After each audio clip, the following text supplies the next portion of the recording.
पिछले कुछ वर्षों से लगातार विपक्षी दल जिस तरीके से चुनाव की और चुनाव आयोग की प्रक्रिया पर सवाल खड़े कर रहे हैं, ऐसे में लगातार ये सवाल उठ रहे हैं कि क्या वाकई सत्ता के दबाव में जो एजेंसियां हैं वो यहाँ पर काम करती हुई नजर आती हैं। दरअसल आपको बता दें कि पिछले साल कई राज्यों में चुनाव हुए। 2025 में भी दिल्ली में विधानसभा के चुनाव हुए। तमाम राज्यों के चुनाव में और यूनियन इलेक्शन यानी कि जनरल इलेक्शन जो लोकसभा के चुनाव होते हैं, उसमें भी राजनीतिक पार्टियों ने ये आरोप लगाए कि कहीं ना कहीं जो यहाँ पर ब्यूरोक्रेसी है, जो शासन प्रशासन है, उसको कहीं ना कहीं आदेश दे करके उस पर दबाव बना करके भारतीय जनता पार्टी अपने पक्ष में माहौल बनाने का काम करती है। दरअसल चर्चा करेंगे 2024 में हुए मध्य प्रदेश में 2 विधानसभा के चुनाव की, जिसमें बुधनी और विजयपुर विधानसभा सीट मौजूद है।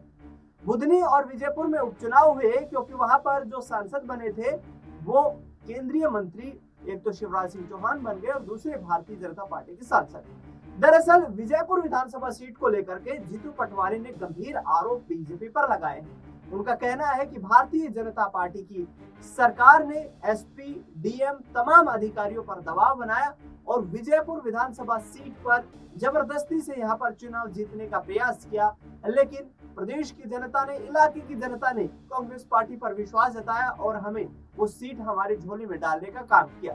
सुनिए जीतू पटवारी किस तरीके से यहाँ पर मोहन यादव सरकार और केंद्र सरकार पर निशाना साध रहे हैं।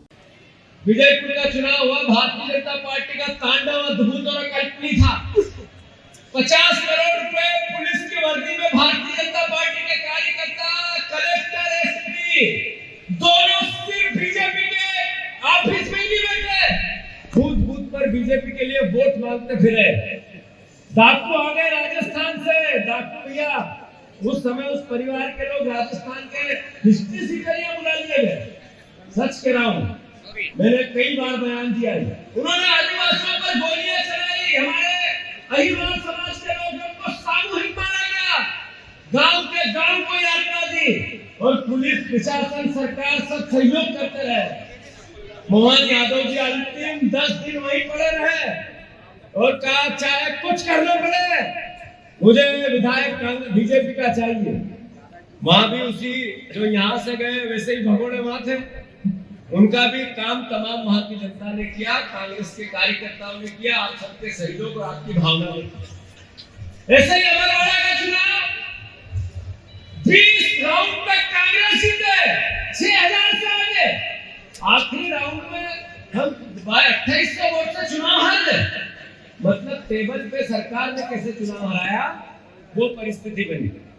साथियों, ये सारे मैंने पूरी भावना से आपको अवगत क्यों कराया, इसलिए कि विश्वास के साथ संघर्ष करते हैं। हमें 5 की 5 सीट लाना है, 5 की 5 सीट लाना है, ना कि हो जाएगी जीत जाएंगे इसकी गुंजाइश नहीं बची। अगर इस वक्त हम संघर्ष को अपने चरम पे नहीं लगे तो हमारी मां, हमारी कांग्रेस पार्टी संघर्ष के दौर में। अब तो आप खड़े हुए हैं। परिवार के लोगों को अगर कांग्रेस को जीत में, रिजल्ट में परिवर्तित करना है तो फिर एक लक्ष्य सबको अपनाना पड़ेगा। परिवार से परिवार को प्यार करना पड़ेगा, आपस में गले मिलना पड़ेगा, एक दूसरे से प्रतियोगिता जरूर हो पर नफरत और घृणा नहीं हो। प्रतियोगिता कांग्रेस और भारतीय जनता दोनों पार्टियों में चलती, राजनीतिक अंग है, और हम परिवार को सिर्फ इसलिए कि कांग्रेस में मैं लड़ूं कि ये लड़ूं इसी में कमजोर कर दे, वो दौर नहीं बचे। मैं आप सबसे आग्रह करता हूँ, हाथ ऊंचे करके विश्वास दिलाओ कि अब ग्रुप नहीं पार्टी चलेगी। हाथ ऊंचे करो सब। अभी पार्टी में कोई गुट नहीं है क्योंकि सरकार से या भीड़ बता के चुनाव में टिकट नहीं मिली। अब तो तरीके से पार्टी घर घर जाके पूछ के ही टिकट देगी, जो जमीन पे रहेगा, जो संघर्ष करेगा। और ये कोई सर्वे कंपनी भी नहीं है, बाहर के लोग भी नहीं आएंगे, प्रोफेशनल भी नहीं आएंगे, पार्टी देगी। इसलिए कृपा करके हाथ जोड़ के कोई गुट की बात नहीं करें, परिवार और पार्टी और विचार की बात।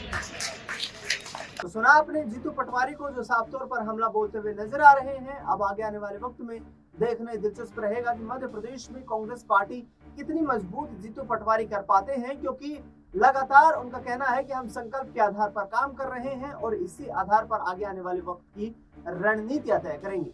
फिलहाल इस खबर में इतना ही। देश दुनिया में जुड़ी तमाम बड़ी खबरों के लिए आप देखते रहिए SPN।